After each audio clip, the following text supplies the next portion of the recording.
Hi there, I'm Cece Cordero. I'm the president of WFEE, the Winchester Foundation for Educational Excellence.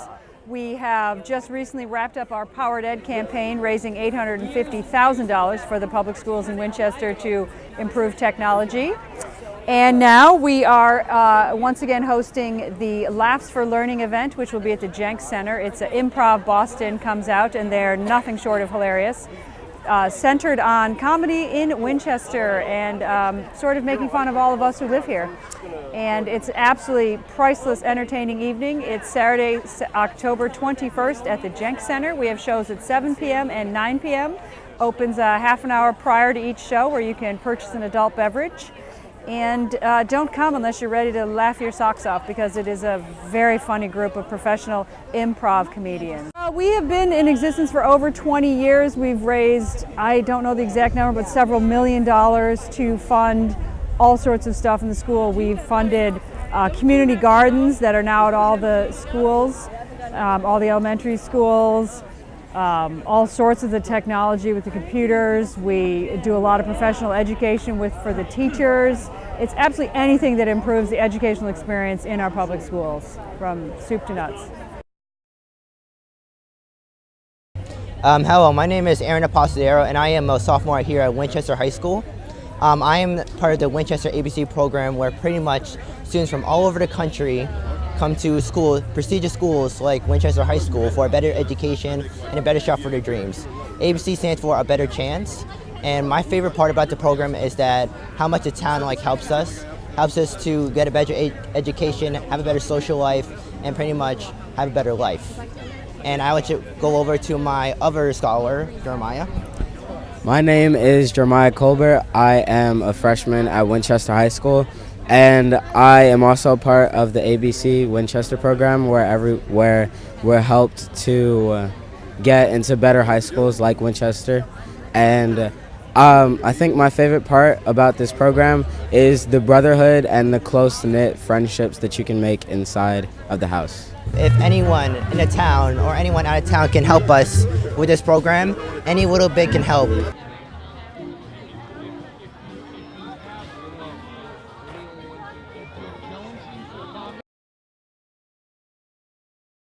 The Jenks Center is a private community center, senior center located at 109 Skillings Road, and we host a series of programs, educational activities, as well as exercise classes, and including evening programs for the entire community. We're open Monday through Friday from 9 to 4. And then special events were open late in the evenings as well as on weekends. And we have approximately 1,200 members that belong to the center. And on any given week, we have 500 people come through the door to take advantage of all the different programs we offer. Most of the programs are not any charge and open to the community and the senior center, ages 55 and over. Transportation program is one of the largest programs we offer. It's all volunteer driven, and we have a transportation coordinator, Sue Clark, and you can contact the center and make arrangements for rides, either the volunteer rides for medical appointments, for personal appointments. We have a bus that is loaned to us through the generosity of Winchester Mount Vernon House, that it takes seniors to shopping malls, to Market Basket to buy groceries for the week, and that's once to twice a week. And we also provide transportation services throughout into Boston and to neighboring communities.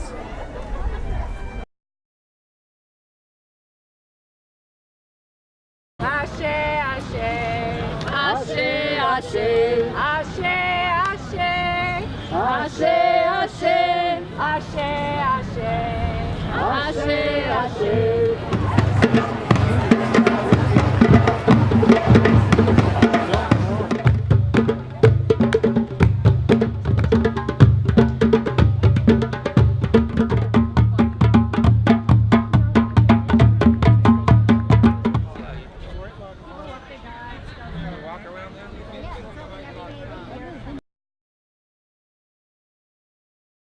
Hi, I am Jess Pfefferman, a resident in town. I was on the Board of Health for 9 years, and today I am here representing the Winchester Coalition for a Safer Community, a great collaborative community-based organization in town that helps reduce substance abuse and promote healthy choices in our youth. And we've been really focusing a lot on reducing stress, anxiety, and a lot of stuff with healthy screen use. So I wanted to promote a couple events. Coming up, we have Keeping Kids Safe Online, an evening with Katie Greer, who's a national expert. People are still talking about it from last year, so I highly encourage you come. It's on Monday, October 30th. So I also wanted to promote the annual medication take back. If you have extra prescription drugs at home, clean out those cabinets and bring them down to the transfer station on Saturday, October 28th. Did you get an SFC t-shirt?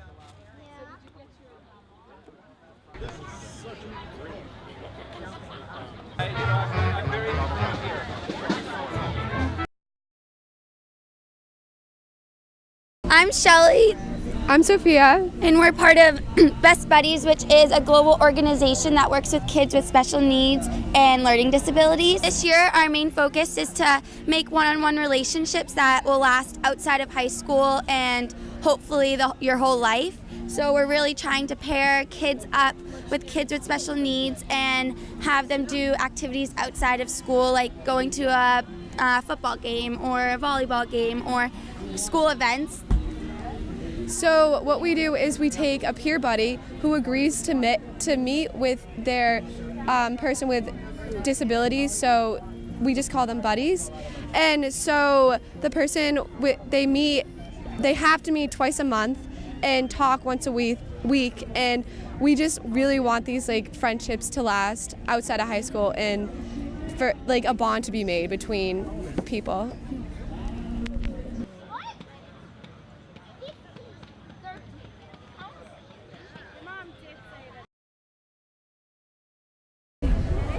I'm the Rotary Chili Pepper, inviting everyone to Winchester Chili Fest November 4th, 4 to 8, Town Hall.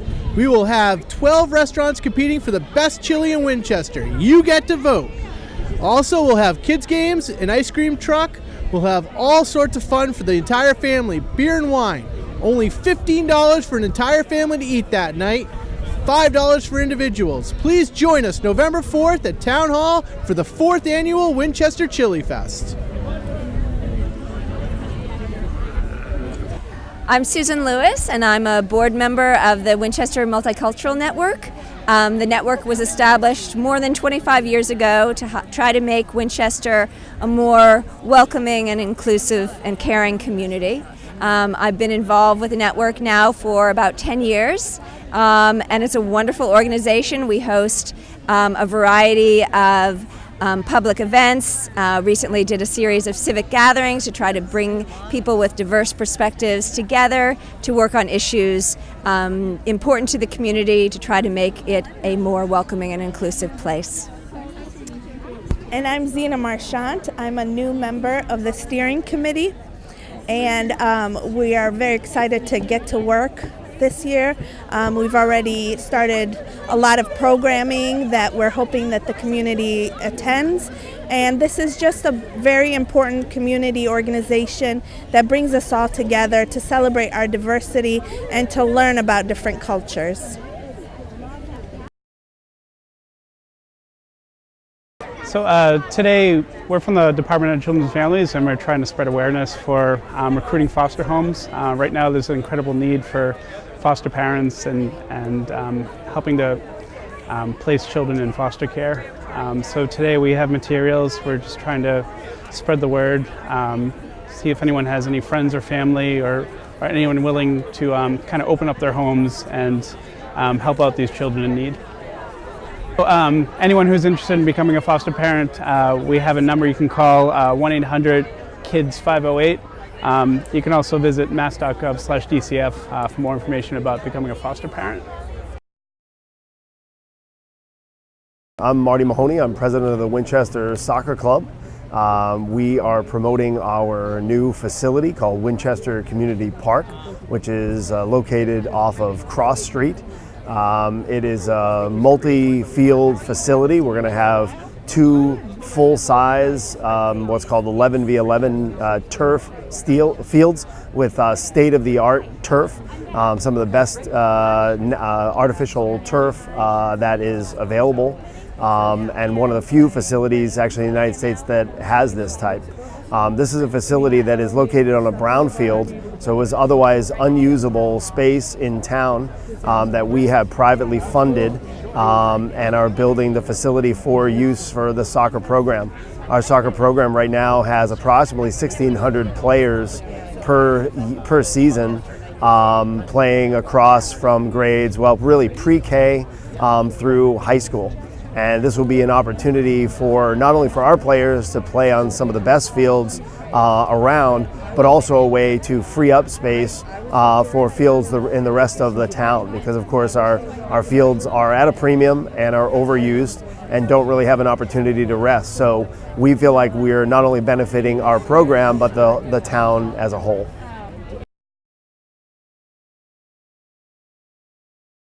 We have had an absolutely great day here. The weather is perfect. People turned out from Winchester, the towns around Winchester. I met a lady from Alaska, so this was really the place to be. And we signed up a number of people for our information. We had people signing in ballot initiatives and met old friends, made new friends. We made connections with other organizations. So I have to say thank you to the Farmers Market for the concept of the Community Organizations Day. I think it was a great success, and I think my friends do too. Wouldn't you say so, Susan? Absolutely. And Jan? Absolutely.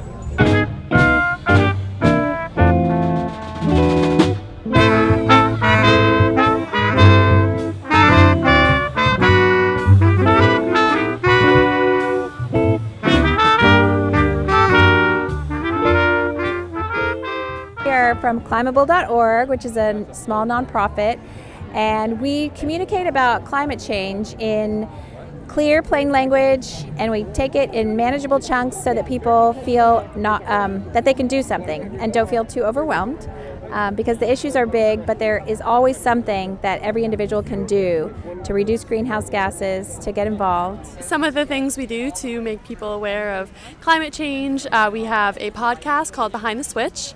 It's on our website, climbable.org, on the podcast store, and you can listen to that. We have blog posts that we try and post bi-weekly, and we also do various projects. One of the current projects we're working on is trying to get microgrids in vulnerable communities in Massachusetts. Microgrids are a good idea for everyone, and the technology has been around for a while, but there aren't a lot of applications in low-income neighborhoods. One of the big benefits of a microgrid is that you can have local clean energy. So there can be solar panels on a roof, there could be batteries. So access to clean energy, long-term lower prices because you're not dependent on fuel price spikes is another attribute of the microgrids, and resilience. So in case of emergency, if the grid goes down, the microgrid would supply energy, electricity, to critical facilities. So people who, if there's a hospital in that neighborhood, that would be on the microgrid. If people just need a place to charge their phone, that would be possible when otherwise the grid is down. Hi everyone, my name is Tyler Graham and we are now at the Winchester Farmers Market. It's a beautiful Saturday morning and we're here pretty much to spread awareness of our organization and what we're here to teach and what we're here to give back to the community. So I've been kind of just flying around with the GlideCam, getting as much shots as humanly possible of the different vendors and what they're doing and how they're going about and reaching out.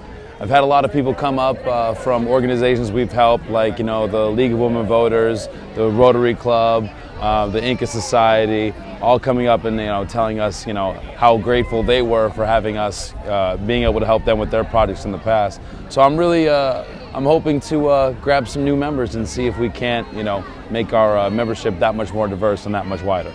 All right. So here we have the GlideCam Centurion. Essentially, the idea behind this is that you got 3 balancing motors here, here, in here, keeping this level. But on top of that, you can also control with your own hand.